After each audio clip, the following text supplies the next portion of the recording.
que tu veux une c'est pour te baiser. La place de la femme se trouve sous l'homme. Repens-toi. Repens-toi!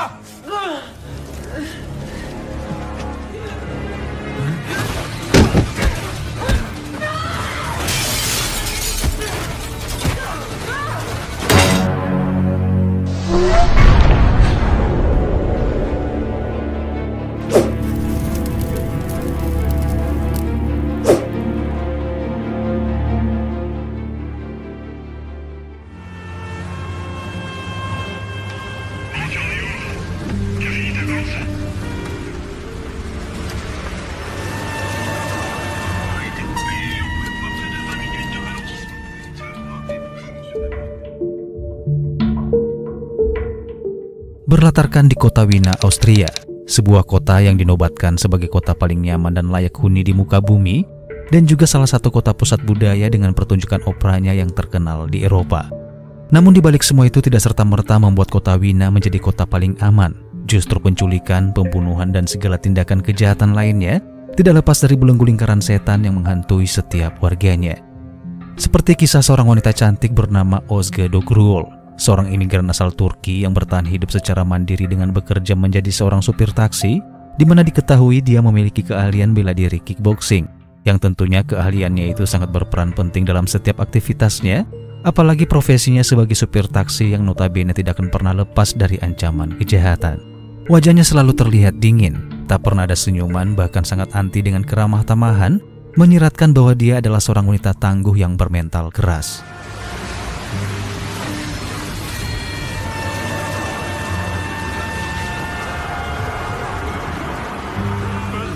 Taxi, il est encore plus moche que toi. Comme si j'avais... Vous voyez ce que je veux dire? Super, nickel. Malam itu setelah selesai bekerja mengantarkan beberapa orang penumpangnya, Özge yang akan segera pulang untuk kembali ke pangkalan, merasa terganggu dengan keberadaan dua pria lokal yang memarkirkan mobil sembarangan di tengah jalan. Özge mencoba mengklakson sebagai isyarat agar mereka segera menepi. Namun bukannya merasa bersalah, kedua pria itu justru memperlihatkan raut wajah acuh tak acuh layaknya preman penakluk jalanan. Tak tinggal diam, Özge pun dengan terpaksa keluar dari taksinya, memperingati mereka dengan mengatakan bahwa jalan itu bukanlah tempat parkir, namun ia diejek dan dijadikan bahan tertawaan. Hingga hal itu membuat Özge pun kehilangan kesabaran dan memberikan mereka sedikit pelajaran.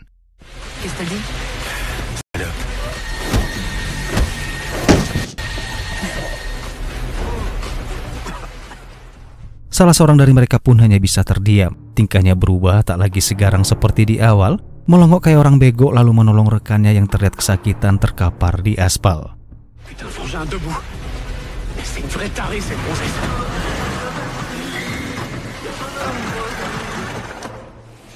Sementara itu berlokasi di sebuah apartemen kelas menengah ke bawah yang berada di pinggiran kota. Terlihat seorang wanita kupu-kupu malam yang sedang melayani seorang pelanggan pria misterius, di mana dalam keadaan pasrah ia membiarkan si pria membelai punggungnya. Namun sejurus kemudian ia pun tidak sempat menghindar ketika si pria membenturkan kepalanya ke kaca jendela dan menghabisinya.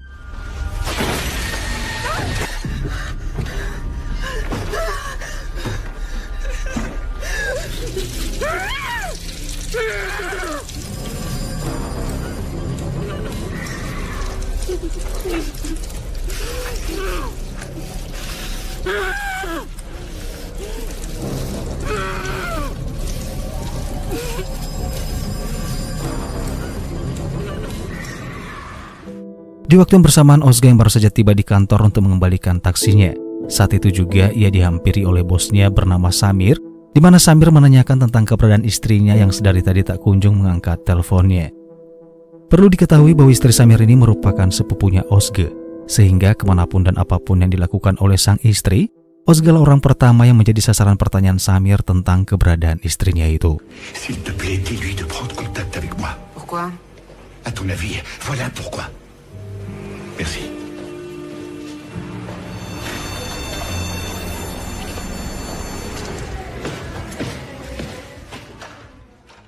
Singkat cerita, setibanya Özge di apartemen, ia pun segera memasuki dapur untuk memasak makan malam. Namun aktivitasnya harus terhenti ketika ia mencium aroma bau yang sangat menyengat, memaksanya saat itu juga mencari sumber asal bau, hingga menemukan sesosok jasad wanita yang tak lain adalah tetangga apartemennya yaitu si wanita kupu-kupu malam yang terkapar tak bernyawa dengan luka bakar yang sangat mengerikan.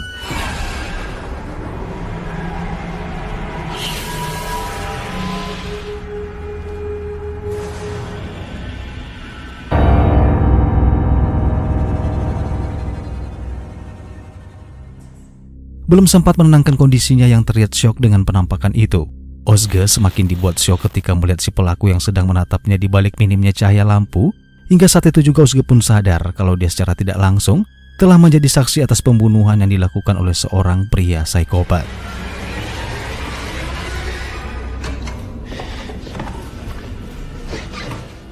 Tak berapa lama setelah Ozge melaporkan kejadian itu, pihak kepolisian dan tim forensik pun datang untuk olah TKP, di mana dua orang detektif bernama Christian Steiner dan rekannya bernama Petrovic justru terlihat curiga pada Ozge hingga dengan sengaja menggali informasi tentang identitas dirinya. Vous êtes turc? Autrichienne. Vous avez une autre pièce d'identité? Je les ai laissés au travail. Casier judiciaire? Je suis en liberté conditionnelle pour possession de drogue et outrage à agent. Accro à la drogue. Mengetahui bahwa Ozge memiliki catatan kriminal atas kasus kepemilikan narkoba, membuat Christian dan Petrovic memilih untuk tidak melanjutkan interogasi, di mana mereka segera pergi bahkan terlihat tidak peduli dengan informasi yang diceritakan oleh Ozge. Meskipun Ozge sempat meminta jaminan perlindungan dari kepolisian sebagai saksi mata yang tentunya kini sedang diincar oleh si pembunuh. Vous protégez pas le témoin? Il vous a menacé directement? Non, mais... Excusez-moi. Di keesokan harinya, Ozge yang tak lagi merasa aman bahkan hilangnya rasa percaya kepada pihak kepolisian sebagai penegak hukum. Ia pun memutuskan untuk berlatih mengasah kemampuan bela dirinya dengan mendatangi tempat latihan sasana tinju tempat Ozge biasa latihan. Kebetulan hari itu pelatihnya Ozge bernama Ilham kedatangan seorang atlet senior kickboxing, di mana kedatangannya di sana untuk mencari lawan latihan buat muridnya yang merupakan seorang kickboxing amatiran. Tak perlu menunggu waktu lama, Ilham dengan cepat memilih Ozge sebagai lawannya, yang mana awalnya sang kickboxing amatiran itu terlihat meremehkan, merasa tidak layak disandingkan dengan Ozge yang hanyalah seorang wanita. Dengan arogan dan sok jagoan tanpa menggunakan tutup kepala, si pria amatiran yang ternyata bernama Milan saat itu juga menyuruh Ozge untuk segera masuk ke dalam ring. Ozge yang merasa diremehkan pun memutuskan sama-sama untuk tidak menggunakan pelindung kepala, dan latihan pun dimulai setelah Ilham mengingatkan agar tetap berlatih dengan sportif. Un seul round, ok?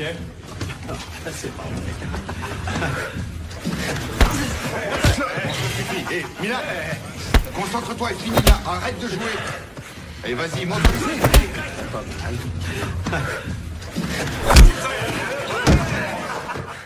Pukulan dan tendangan yang dilayangkan Ozge yang cukup keras membuat Milan pun kewalahan hingga terpojok dan terjatuh, membuatnya dengan emosi menyerang Ozge yang sedang membelakanginya. Namun itu bukanlah satu hal yang sulit buat Ozge. Ia kembali dengan cepat membalikkan keadaan, melumpuhkan Milan dengan kuncian leher bahkan mematahkan tulang batang hidungnya.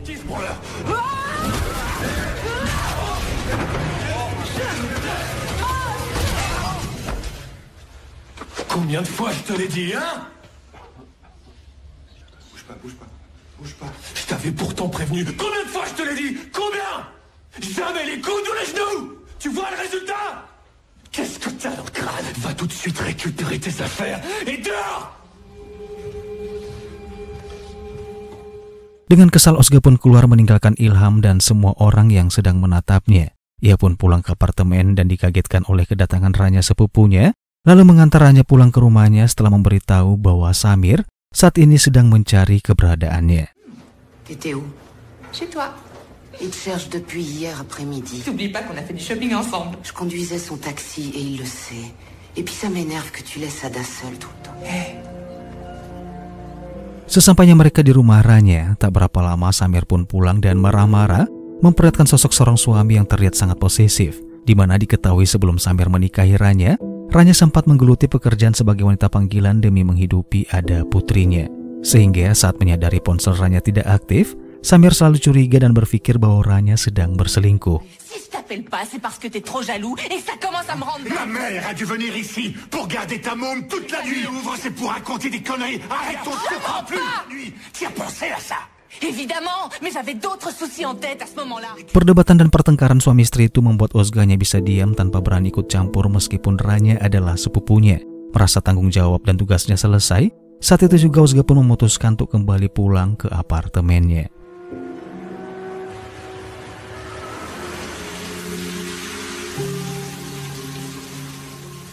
Di apartemen saat akan memejamkan matanya, Ozga samar-samar mendengar suara langkah kaki mencurigakan dari depan kamar, dan tak berapa lama langkah itu pun berhenti tepat di depan pintu.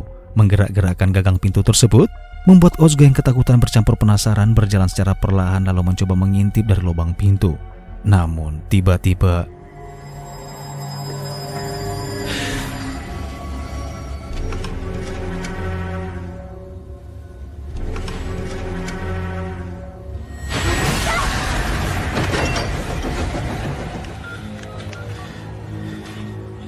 Ozga yang kini sadar bahwa nyawanya sedang diincar oleh si pelaku psikopat. Mau tak mau ia dengan terpaksa memutuskan untuk tinggal sementara waktu di rumah orang tuanya.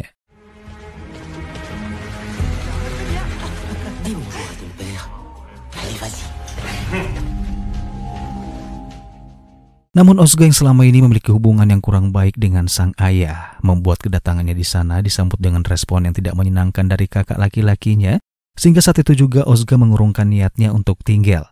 Yang kali ini dia meminta pertolongan Ilham untuk membantunya memberikan tumpangan selama beberapa hari, namun lagi-lagi permintaannya juga ditolak. Est-ce que je peux squatter juste quelques jours?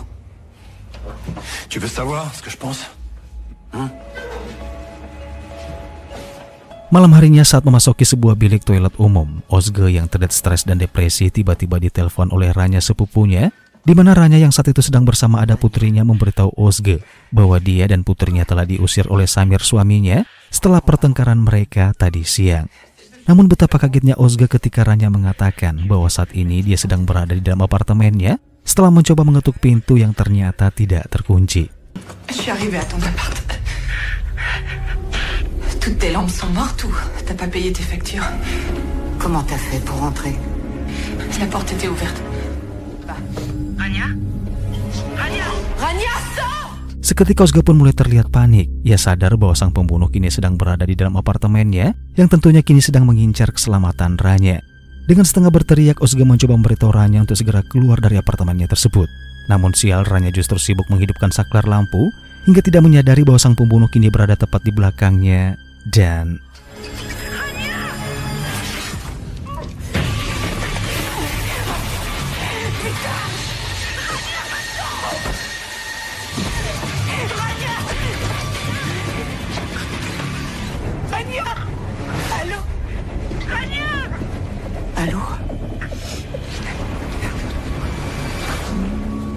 Namun sial pula buat sang pembunuh. Ia baru sadar bahwa dia ternyata salah target ketika mengetahui bahwa Ranya bukanlah Ozga setelah melihat kartu identitas Ozga yang tergeletak di atas meja.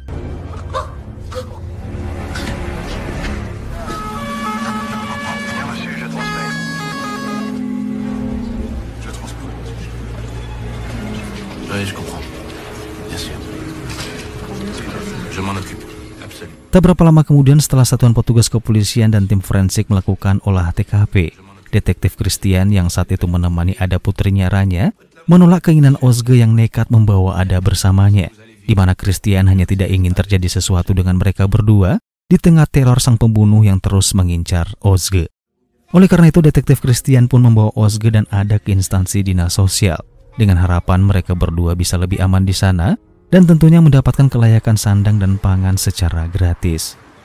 Bonjour, je vous présente Özge Dogruol et voici Ada, d'accord? Après tout, c'est pas la prison, hein. Vous partagerez une chambre toutes les deux, d'accord? Je vais vous donner les clés tout de suite. Namun tak berapa lama setelah Christian pergi, Ozga tiba-tiba berubah pikiran dan memutuskan meninggalkan tempat itu, lalu mendatangi perusahaan taksi milik Samir, menyerahkan Ada berusaha membujuk Samir untuk merawat putri-trinya itu. Et pour Ada, qu'est-ce qu'on fait? Elle reste avec moi. Rania t'aimait vraiment, Samir. Vraiment beaucoup. C'était pour de vrai. Je te jure que c'est la vérité.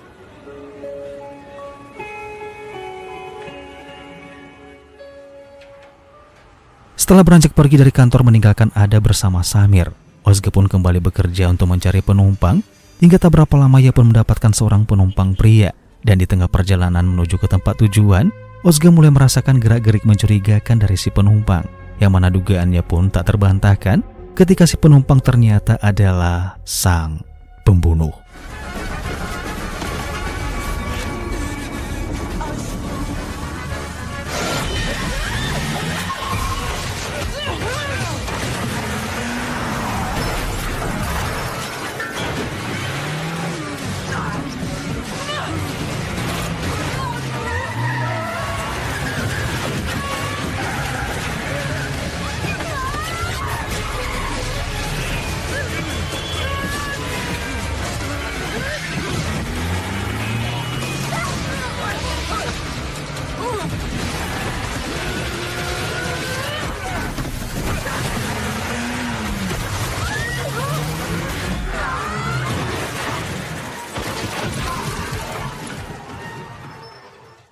Dalam keadaan terluka parah, Ozga berusaha bangkit berdiri, menolak pertolongan dari beberapa orang yang mencoba menyelamatkannya, untuk kemudian terus berjalan menghindari kejaran sang pembunuh. Ozga yang berjalan tertatih-tatih melewati sebuah jembatan pun terjatuh ketika melihat sang pembunuh datang berjalan dengan cepat menuju ke arahnya, lalu kembali menyerang Ozga dengan sebilah pisau, di mana dengan sisa-sisa tenaga Ozga pun melakukan perlawanan sebelum pada akhirnya memutuskan untuk terjun ke sungai.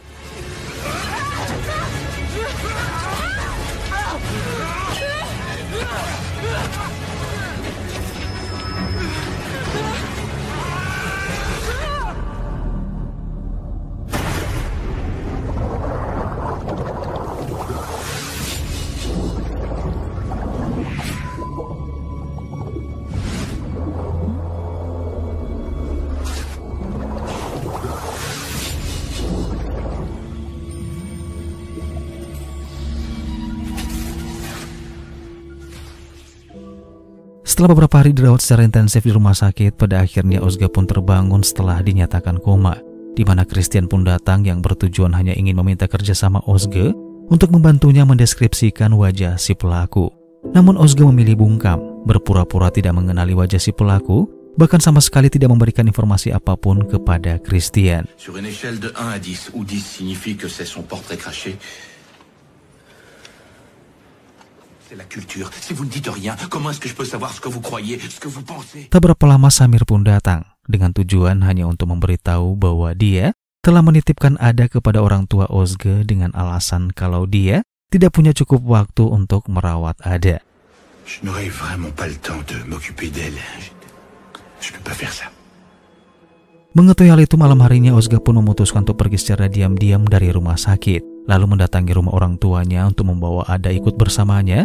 Namun hal itu dicegah oleh sang ayah dengan menampar pipi Ozga dengan sangat kasar. Quoi? C'est tout.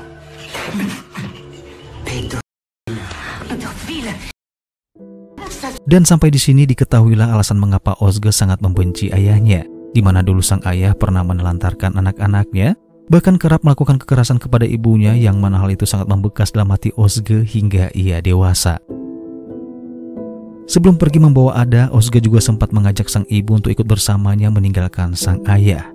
Namun permintaannya tersebut justru dikecam oleh sang ibu dengan menyuruhnya untuk segera pergi dari hadapannya. Sors d'ici tout de suite. Dégage de là.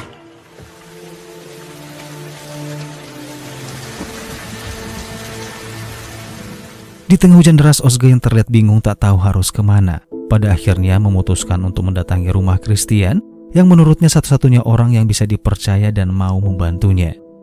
Namun setibanya di sana, Christian menolak untuk mengizinkan Ozga tinggal di rumahnya, dengan alasan bahwa dia selama ini sudah cukup direpotkan dengan merawat ayahnya yang sudah pikun, sehingga dia memutuskan untuk kembali menghubungi kantor dinas sosial agar Ozga menyerahkan Ada untuk dirawat dan dibesarkan di sana.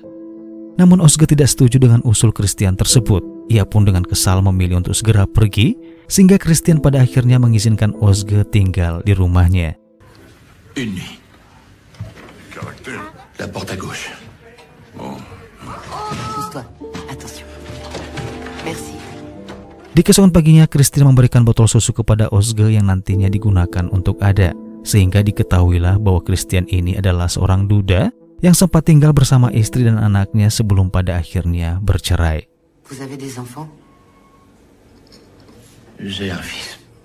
Il a 8 ans, je crois. Il est en Amérique avec mon ex. Kemudian Christian memberitahu Ozga sebuah informasi, yaitu tentang si pelaku yang telah menghabisi tetangga apartemen Ozge dan juga beberapa korban wanita lainnya, di mana si pelaku yang merupakan seorang pembunuh berantai melakukan pembunuhan dengan cara yang sama, yaitu menguliti kulit korbannya dan kemudian menuangkan minyak mendidih ke dalam mulut mereka. Namun yang masih menjadi teka-teki, sang pembunuh menargetkan para wanita penghibur yang beragama Muslim sebagai target korbannya. Dan hingga sampai saat ini tercatat sudah ada 8 orang wanita yang kemungkinan besar adalah korban dari pelaku yang sama. 3 morts à Téhéran, avant ça à Tunis. Ils changent tout le temps d'endroit. Votre voisine, Nazan Getseva, c'était des prostituées. Toutes musulmanes, les 8. Toutes assassinées selon le même mode opératoire. D'abord, il les écorche vives avant de leur verser de l'huile bouillante dans la bouche.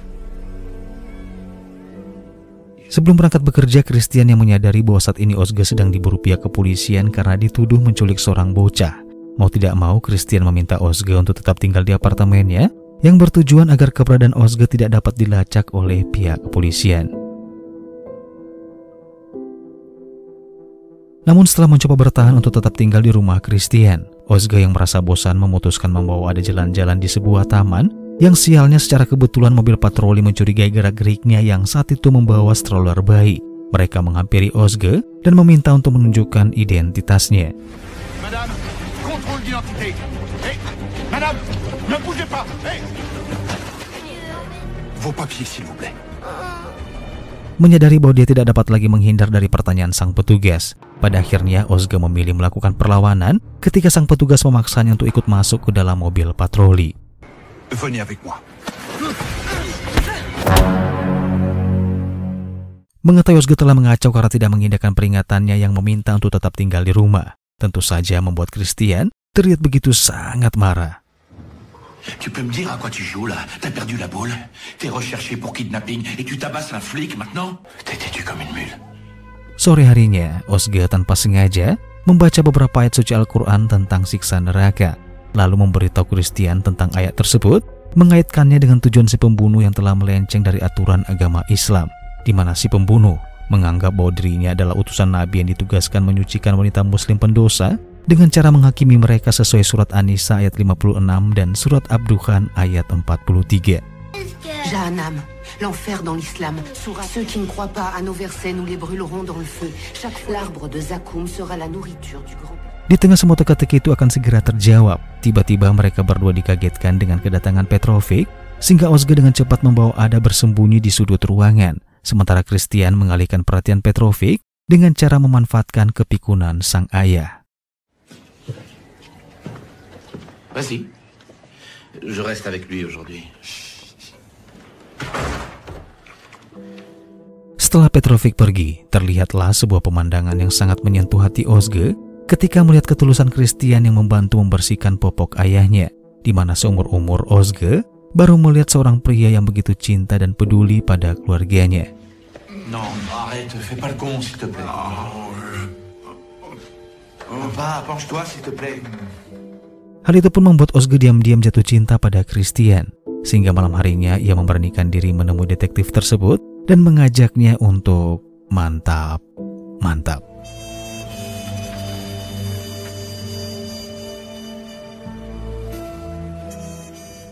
Dan semenjak saat itu Christian dan Ozge pun semakin intim layaknya sepasang kekasih. Ozge yang selama ini terlihat kaku bahkan hampir tak pernah tersenyum, kini berubah menjadi sangat ceria dan seakan terlahir kembali. Siang harinya Christian dan Petrovic mendapatkan informasi bahwa pelaku bekerja di kantor organisasi PBB yang masih berada di kota Wina, sehingga mereka dengan cepat pergi ke sana untuk kemudian bertemu dengan seorang staf wanita yang saat itu juga mengantar mereka untuk menemui pelaku terduga yang ternyata bernama Syahid El-Hadari.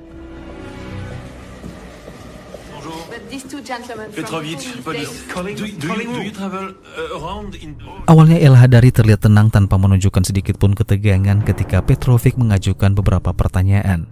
Namun raut wajah kepanikannya pun mulai terlihat ketika Christian menanyakan tentang luka yang ada di jidatnya. Kepanikannya pun semakin menjadi ketika Christian melakukan panggilan video pada ponsel ayahnya yang saat itu diangkat oleh Ozge, di mana Ozge pun mengatakan bahwa benar dia adalah pelakunya setelah Christian mengarahkan kamera ke wajah El-Hadari. Namun sial Christian lengah. El-Hadari yang sadar bahwa penyamarannya telah terbongkar, saat itu juga ia pun dengan cepat merampas ponsel Christian dan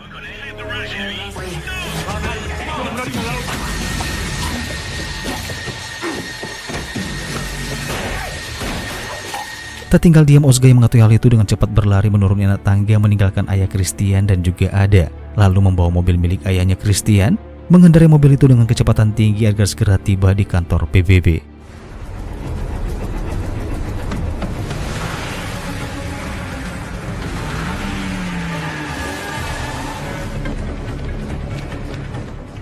Beruntung di tengah perjalanan, Ozga melihat si pelaku berjalan tergesa-gesa yang tentunya sedang berniat melarikan diri. Tak ingin kehilangan jejak, Ozga berinisiatif mengambil jalur lain, lalu memarkirkan mobil di pinggir jalan dan mengejar si pelaku yang terlihat memasuki kawasan stasiun kereta api.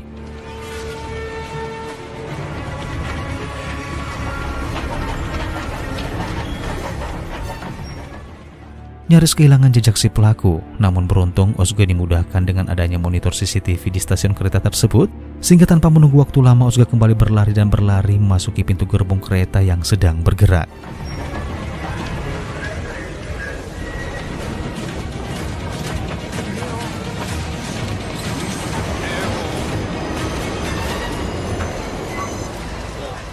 Di tengah hiruk-pikuk keramaian para penumpang, Ozga yang terus berusaha mencari pada akhirnya menemukan si pelaku duduk di tengah-tengah kursi bersama penumpang lainnya, dan kemudian dengan sekuat tenaga melompat dan menyerang si pelaku secara bertubi-tubi.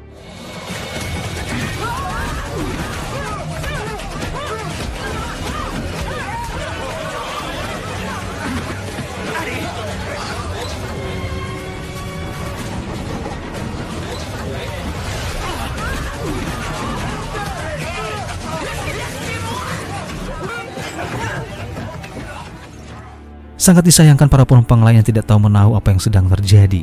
Mereka pun menahan Ozga untuk menghentikan serangannya, hingga hal itu memberikan kesempatan buat El Hadari yang saat itu juga berhasil keluar dari kereta.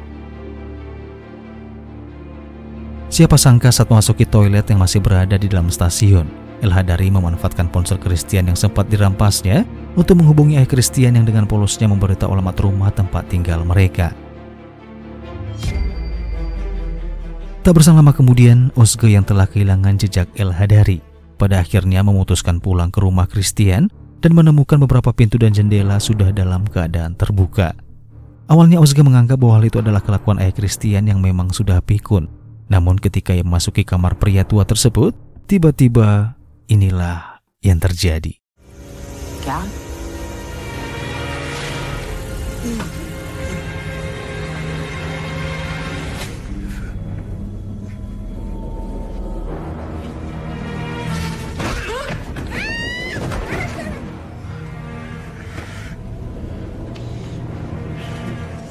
Tu veux être un homme alors?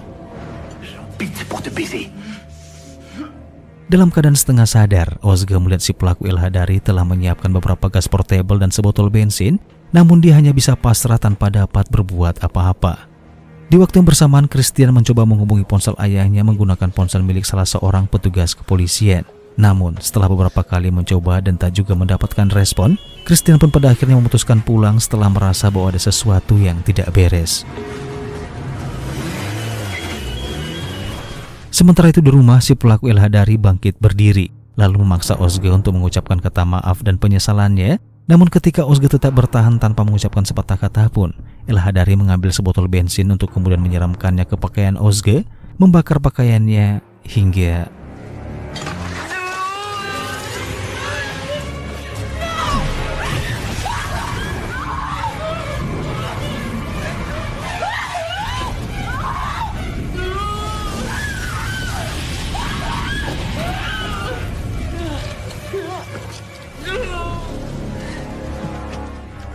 Ozga yang tanpa masih kesakitan ternyata berhasil melepaskan ikatan lakban yang membelenggu tangannya, di mana si pelaku sendiri mengambil posisi jongkok sembari menyuruh Ozga untuk mengucapkan kata maaf. Namun sial, Repends-toi. Repends-toi!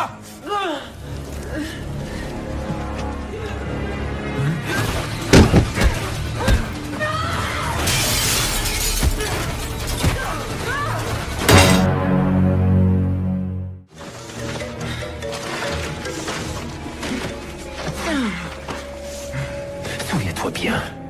N'oublie jamais que Dieu est de mon côté. Tu sais vraiment rien de Dieu.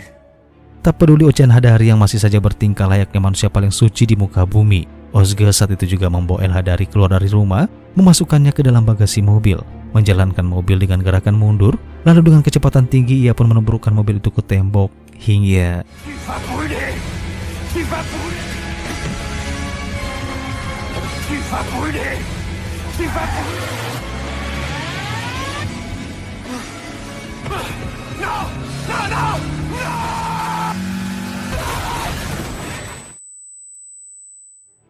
Dalam keadaan sempoyongan, Ozge pun melihat kobaran api mulai membakar bagian belakang mobil. Hingga dengan panik ia mencoba keluar menobrak pintu yang tiba-tiba macet. Namun beruntung Christian tiba di sana di waktu yang sangat tepat, memecahkan kaca jendela, kemudian dengan cepat menyeret tubuh Ozge keluar dari sana. Bersamaan meledaknya mobil tersebut dan film pun berakhir.